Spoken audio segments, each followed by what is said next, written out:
Jadi saya dari Jakarta dengan rombongan kecil,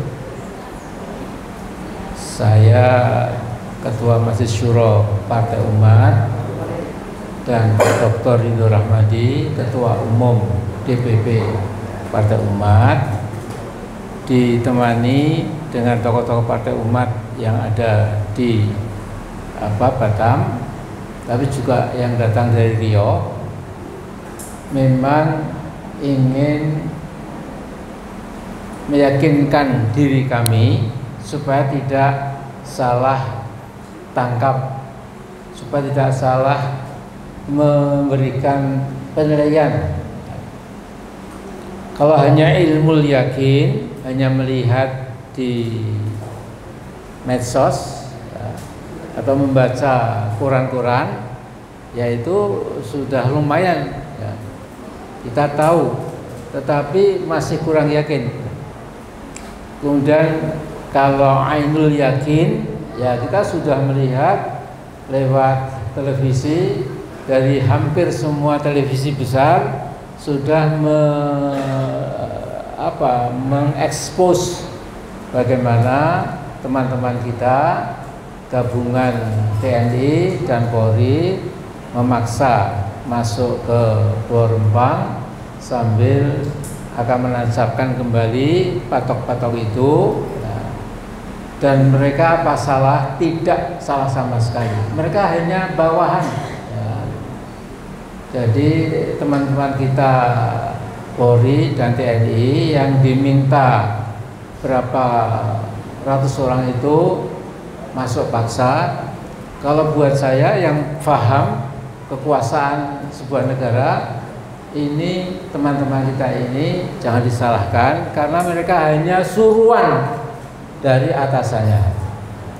Lah atasannya dari suruhan yang paling atas lagi, ya namanya nggak usah saya sebut. Ya, nanti telah menimbulkan ya salah tafsir.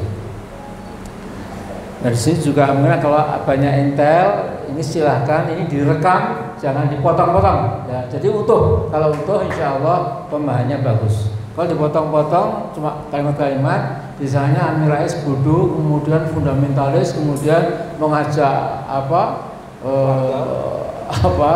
berontak, nggak sama sekali. Itu bukan potongan dan jahitan saya. Saya ini seorang demokrat, saya seorang muslim yang paham, saya ketua MPR, ya, lembaga tertinggi waktu itu. Jadi yang saya sampaikan ini demi kebaikan bangsa Indonesia tanpa kecuali, insya Allah. Nah, kalau saya melihatnya dari atas ke bawah, bukan karena huru hara ini, kemudian kita mencari informasi ke gubernur, kepada siapa, kepala Batam dan wali kota, yang namanya siapa itu Muhammad Rudi, ya, itu juga boleh-boleh saja, ya. Kemudian bertanya kepada kepala adat, kepada yang terkena, yang sekarang sedih karena mau dihijrahkan, mau direlokasi, mau diusir sesungguhnya. Ya. Nah kalau saya melihat itu pangkalnya dulu, ya. Jadi apa kausa prima, kausa yang paling penting, mengapa kok terjadi sebuah pelanggaran HAM rakyat yang merupakan bagian darah dan daging bangsa, kebetulan suku Melayu tapi juga suku-suku yang lain, itu seolah-olah tidak diakui keberadaannya. Sudah mungkin dua nenek moyang tinggal di situ, di Rempang, sebagian di Galang, ya. Ini kemudian berhadapan dengan sebuah rezim atau pemerintahan yang memang dari awal sampai akhir itu kira-kira sikapnya lebih tunduk dan takluk pada investor daripada kehendak rakyat sendiri. Itu salah awalnya itu di situ. Ya. Nah karena sudah salah pertama kali, maka turunannya itu juga salah terus. Ya. Karena itu nanti saya dan teman-teman yang sejalan dengan kita, partai umat. Nanti kita cari teman-teman yang sejajar seiring, kita akan langsung memberikan semacam nasihat yang santun, teguran yang lugas dan tegas itu bahwa ini tidak bisa diteruskan. Jadi target kami cabut dulu itu izin investasi itu, cabut dulu, kembalikan ke asal muasal yang sebelumnya. Ada setuju nggak kalau begitu?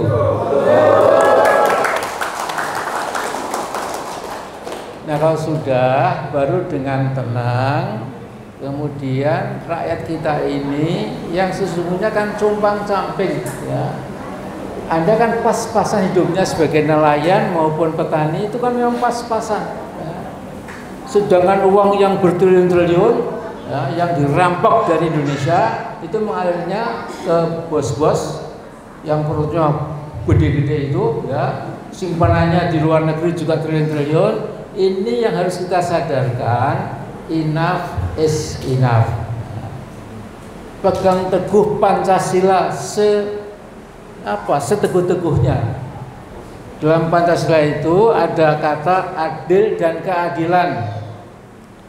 Ya, jadi sila kedua itu adalah kemanusiaan yang adil dan beradab.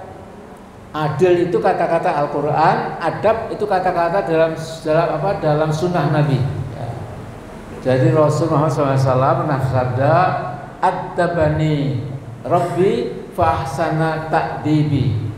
Jadi Allah yang Maha Kuasa itu telah mendidikku sebagai orang beradab. Karena itu saya kemudian menjadi punya adab yang sangat santun, sangat elok, sangat lembut.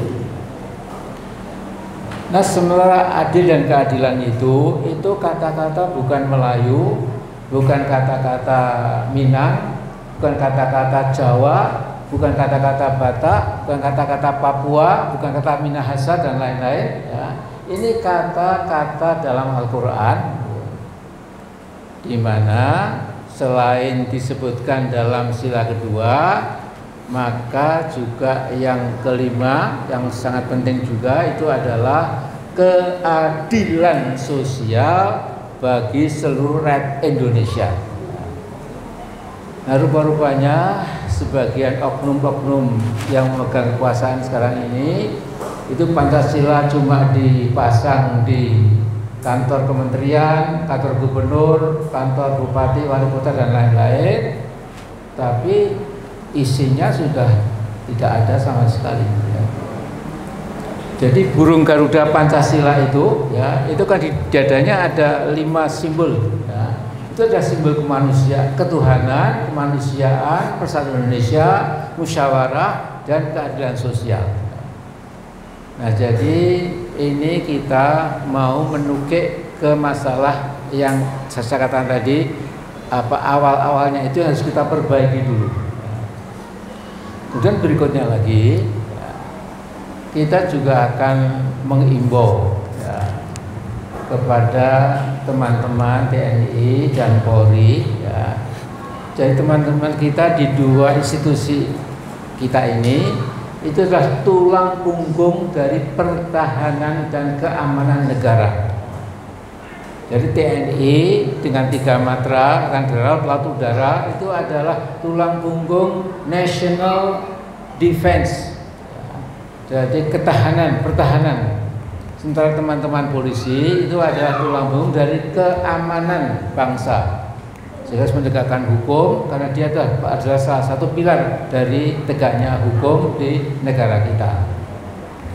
Nah, karena itu kita memang ingin menyerap, ya, bukan omongan dari orang lain, ya, karena kita sekarang kesini, ya, melihat keadaan seperti apa. Nanti kita bicara-bicara lagi secara santai saja. Kita akan rekam keluhan-keluhan dari saudara-saudaraku yang kami cintai, ya. Kemudian kalau ada waktu nanti kita ini kan dalam, ya, kita bisa naik ke Lembang, ya. Sekarang itu dulu, mari kita dengarkan juga Pak Edo. Silakan Pak.